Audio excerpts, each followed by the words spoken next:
হচ্ছে শিমরেলকান্দি হাজীবাড়ি।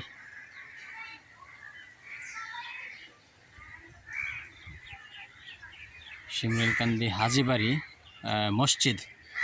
এই যে আমরা জায়গাটা দেখতে পাচ্ছি, এটা হচ্ছে শিমরেলকান্দি হাজীবাড়ি মসজিদ।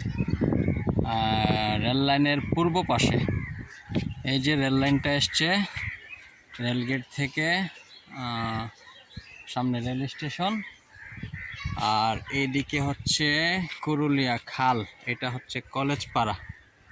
তো কলেজপাড়ার পূর্ব দিকটা হচ্ছে শিমরেলকান্দি, আর শিমরেলকান্দির শুরুতেই রেল লাইনের পূর্ব পাশে শুরুতেই শিমরেলকান্দি হাজীবাড়ি। তো এখানে যেটা দেখাতে চাচ্ছি, পরিবেশটা ধীরে ধীরে খুবই সুন্দর হচ্ছে, গাছপালা লাগানো হচ্ছে। এই জায়গাটার যত্ন নিচ্ছে শামীম ভাই হাজীবাড়ির। এটা হচ্ছে মোহাম্মদ রফিকুল ইসলাম দাগন মিয়া রোড। কলেজপাড়া থেকে বা রেলগেট থেকে শিমরেলকান্দিতে ঢুকতে রেল লাইন দিয়ে হেঁটে তারপরে পূর্ব দিকে দাগন মিয়া রোড দিয়ে ঢুকতে হবে। তারপরে এই যে জায়গাটা গাছপালা, সামনে হচ্ছে আনো কাকার বাড়ি, সামনের বাড়িটা, আর এটা হচ্ছে শিমরেলকান্দি হাজীবাড়ি মসজিদ। আসুন আপনাদেরকে দেখাই, মসজিদটা খুবই সুন্দর, এবং এই দিক দিয়ে বের হতে পারবেন আপনি শিমরেলকান্দি,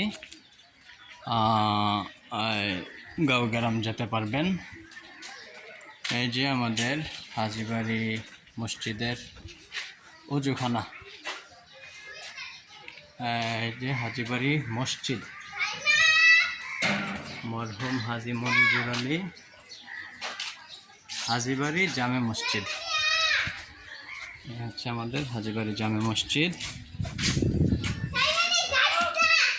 আর এই যে হাজীবাড়ি জামে মসজিদের এই দিকটা দিয়ে আপনি শিমরেলকান্দিতে ঢুকতে পারবেন কলেজপাড়া থেকে।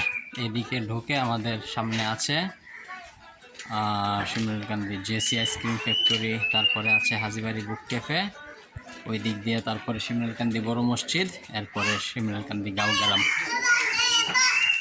ধন্যবাদ সবাইকে।